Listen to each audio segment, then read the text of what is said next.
The room was dim, lit only by the pale glow of the streetlight outside. John sat hunched in the corner, his shadow a dark and twisted reflection of his inner turmoil. Loneliness was a suffocating blanket, heavy and inescapable.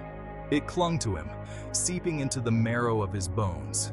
John felt utterly alone, adrift in a sea of faces that didn't see him, voices that didn't hear him. He was lost in a labyrinth of his own making, the walls closing in, threatening to crush him. The silence was deafening, broken only by the sound of his own ragged breaths. Each inhale was a reminder of his isolation, each exhale a whisper of despair. He was trapped, his spirit wilting under the oppressive weight of his solitude. The world outside continued, oblivious and indifferent to his silent suffering. He was a ghost, haunting the edges of his own life. Memories, sharp and painful, flickered through his mind. He saw himself as a young boy, filled with a vibrancy that now seemed like a distant dream. Back then, laughter came easily, and his family felt like a safe harbor. His parents, their faces etched with concern, tried to reach out, but their words seemed to fall on deaf ears. A chasm had grown between them, a silent rift that deepened with every passing year. Their attempts to bridge the gap only served as a painful reminder of his inability to connect. John retreated further into himself, seeking solace in solitude, only to find it suffocating. He longed for the warmth of connection, the comfort of belonging, but the path back seemed shrouded in mist, elusive and unreachable. Desperation gnawed at him, a constant companion. He had tried to reach out, to break free from the chains of his isolation, but his attempts were met with awkward silences and fleeting glances. He confided in friends, their faces filled with concern that felt hollow and insincere. Their words of comfort rang empty, failing to penetrate the impenetrable wall around his heart. John sought solace in therapy, hoping to find a lifeline in the sterile environment of a therapist's office. But the words felt scripted, the empathy manufactured. He was a puzzle they were trying to solve, not a person to understand. Each failed attempt only reinforced his belief that he was beyond reach, destined to wander alone. He had reached a point of no return. Hope, once a flickering candle in the darkness, had been extinguished by the relentless winds of despair.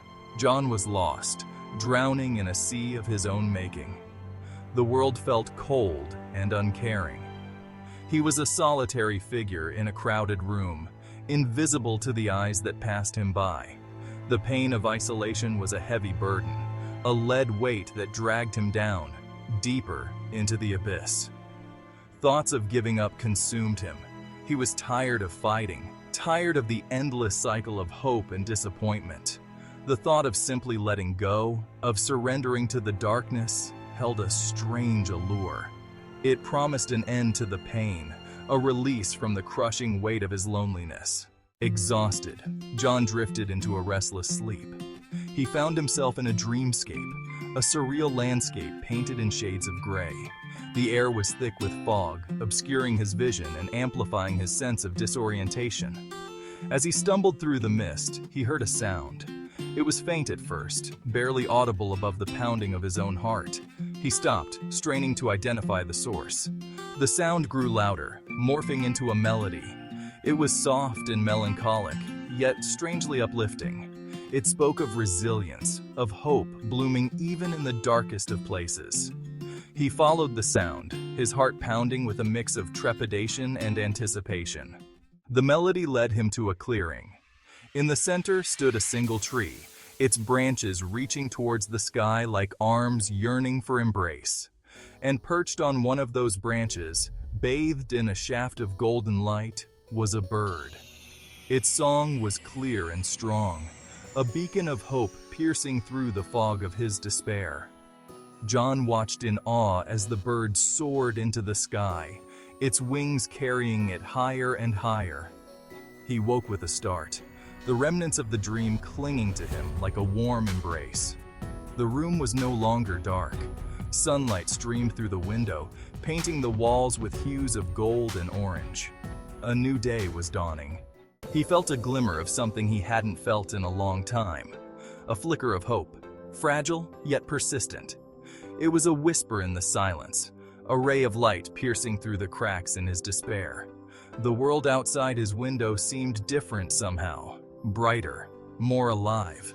The sounds of the city, once a cacophony of noise, now held a strange beauty.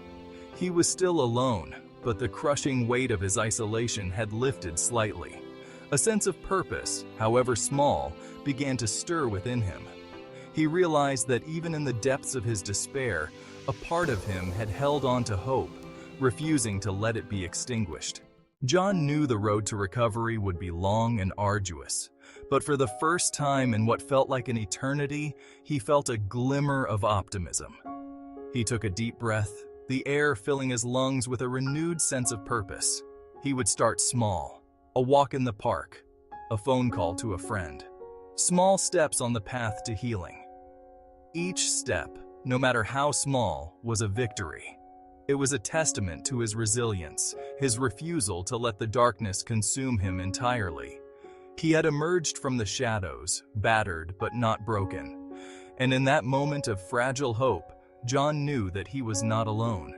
There were others out there, fighting their own battles with isolation and despair. And to them, he offered a message of hope. You are not alone. There is light, even in the darkest of places. Keep going.